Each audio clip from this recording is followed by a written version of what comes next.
Hello everyone, I welcome you all in this amazing platform जिसका नाम है black and white.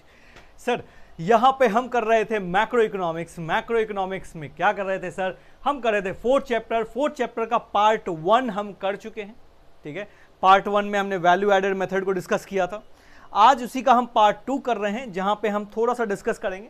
मैं same slide लगाऊंगा अभी जहाँ पे हमने प्रॉब्लम ऑफ डबल काउंटिंग को डिस्कस करेंगे और एक क्वेश्चन भी लगाएंगे जो कि बेहतरीन क्वेश्चन होगा आपके कंसेप्ट को बिल्ड करने के लिए। मैंने कोशिश किया है कि वैसे क्वेश्चन को रखा जाए जो कि बेसिक्स भी हो बट प्लस कंसेप्ट बिल्डिंग भी हो, मतलब कि इजी भी हो प्लस आपके कंसेप्ट को पूरा बिल्कुल शार्प कर दे, तो मज़ा आ जाएगा आपको। ठीक है, आज का सेशन शुरू करते हैं। ठीक है, अच्छा, एक दो बच्चे मुझसे पूछ रहे थे सर ये क्या हुआ है? बेटा हाथ टूट गया है, कुछ समय पहले तक भी था, अभी फिर से सर्जरी हुई है, बट इट्स ओके।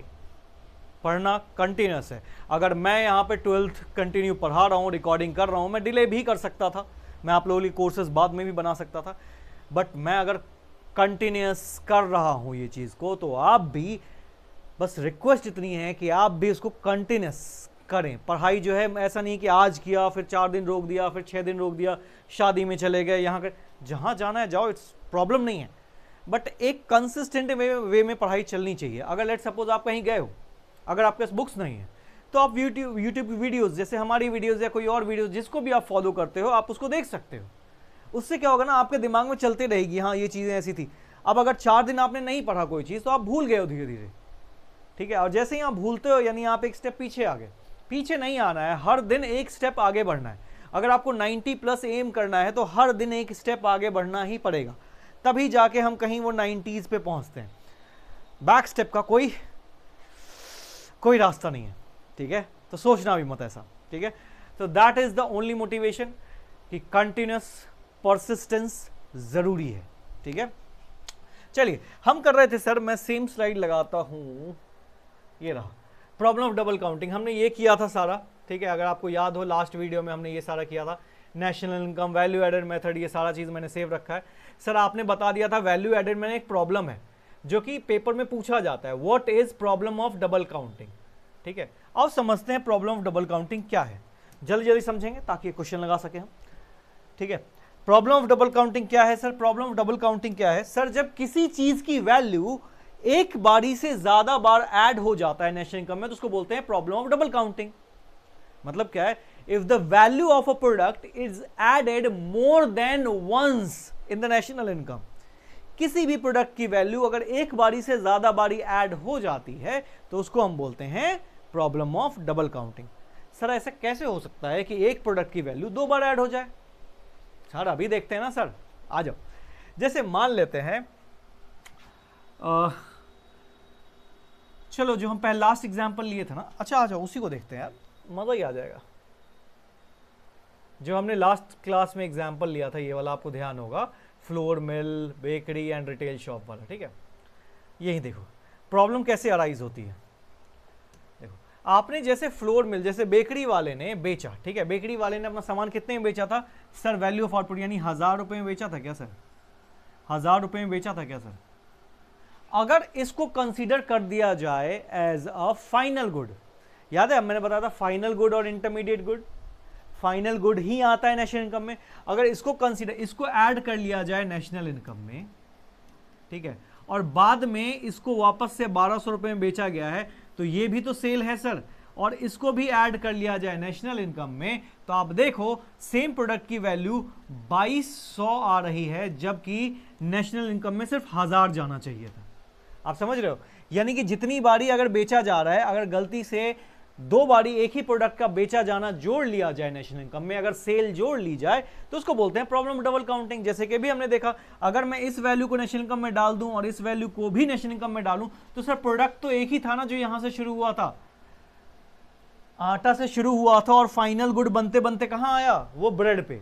तो ये एक ही प्रोडक्ट था ना, आटा से वो बना, सॉरी गेहूं से बना आटा, आटा से बना ब्रेड, ब्रेड से बना हमारे घर में आया और ब्रेड ऑमलेट बना।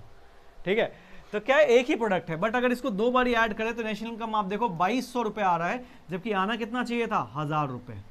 यही है प्रॉब्लम ऑफ डबल काउंटिंग। ठीक है, तो आपको इतना भी नहीं समझना है, हालांकि वो आपसे बेसिक क्वेश्चन पूछेगा, 2 या 3 मार्क्स में आता है कि sir what is problem of double counting. तो बहुत प्यार से बता देना है प्रॉब्लम ऑफ डबल काउंटिंग क्या है sir. Problem of double counting means when the value of a product is added more than once in the national income.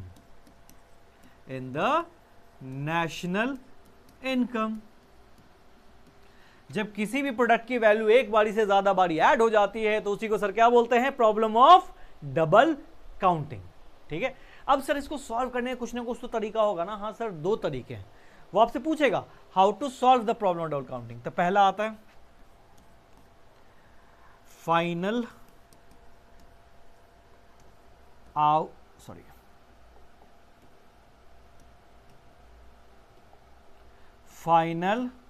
Output method, और दूसरा होता है value added method. Value added method, ठीक है, value added method. एक minute,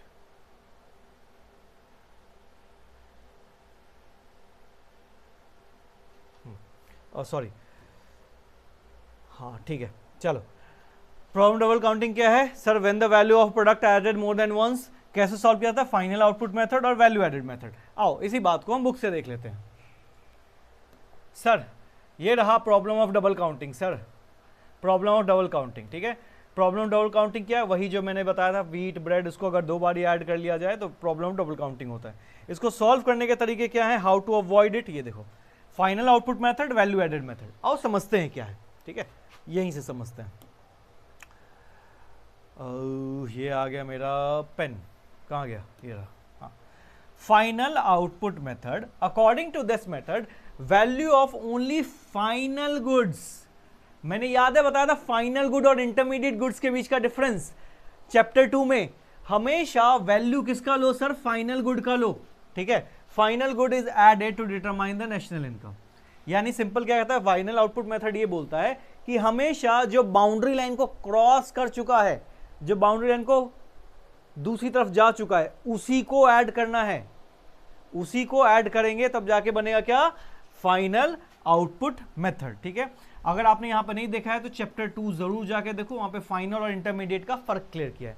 दूसरा क्या बोलता है sir, value added method. Value added method जैसा कि मैंने बताया था, value added is equal to value of output minus intermediate consumption.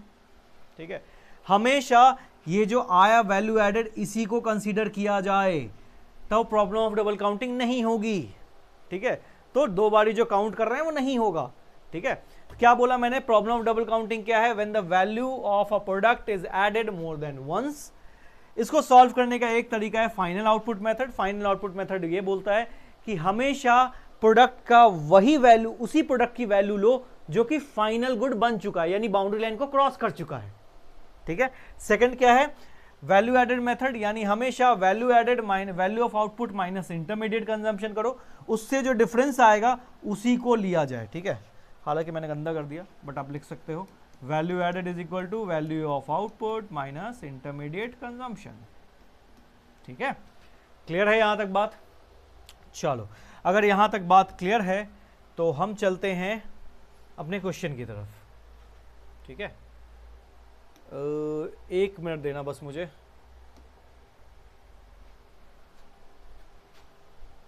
Question यहीं कहीं लिख लें, कैसे करवाऊं क्वेश्चन।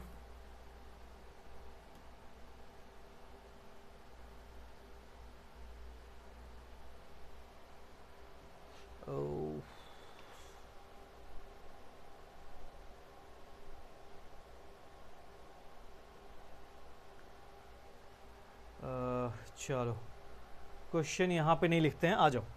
सॉरी, एक मिनट का पॉज लेने के लिए। मैं चाह रहा था क्वेश्चन यहीं पे करवा दूं but I think so question लिखने में बहुत टाइम चला जाएगा, तो मैं पेपर से ही दिखा देता हूँ आपको। वहाँ पे थोड़ा क्या है, पेन लेने में दिक्कत होती है मुझे। हाँ, तो होपफुली आपको प्रॉब्लम ऑफ डबल काउंटिंग समझ में आ गया होगा। अब मैंने फास्ट फॉरवर्ड करके ये क्वेश्चन लगा दिया है। ये क्वेश्चन हमारे बुक का ही है, एग्जाम्पल 2। इसको हम सॉल्व करेंगे। ये क्वेश्चन बहुत ही अच्छा है, आपके कंसेप्ट को बिल्कुल निचोड़ के और बहुत बढ़िया कर देगा, बिल्कुल शार्प कर देगा। ठीक है, ये क्वेश्चन आपको इजी भी लगेगा और आपके कंसेप्ट को भी बिल्ड करेगा कि हमने जो सीखा है अभी जस्ट प्रीवियस वीडियो में, उसमें अब बस वहां सीखा था, यहां पे इंप्लीमेंट करेंगे, इतना ही फर्क है। ठीक है, आइए क्वेश्चन को पढ़ते हैं। बोला है from the information given below calculate. In information से आपको कैलकुलेट करना है। क्या क्या कैलकुलेट करना है? Value added by form A और फॉर्म बी। फॉर्म ए और फॉर्म बी का आपको वैल्यू एडेड निकालना है। ठीक है, फिर आपको बोला है जीडीपी एमपी निकालना है, gross domestic product at market price. फिर आपको बोला है net domestic product at factor cost, NDP at FC. यानी यहां पे आपको बोला है जीडीपी एमपी निकालने के लिए सर, यहां पे आपको बोला है एनडीपी एट एफसी निकालने को सर, और यहां पे आपको बोला है वैल्यू एडेड निकालने के लिए। ठीक है, किसका? ए और बी का अलग अलग।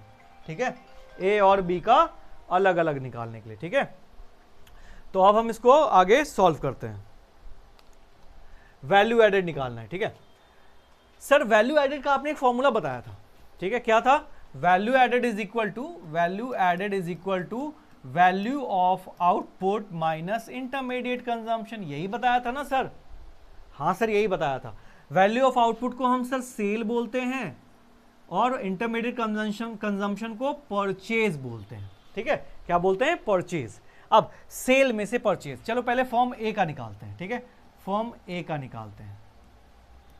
फॉर्म ए ने क्या क्या सेल किया है? ठीक है, देखते हैं फॉर्म ए ने क्या क्या सेल किया है।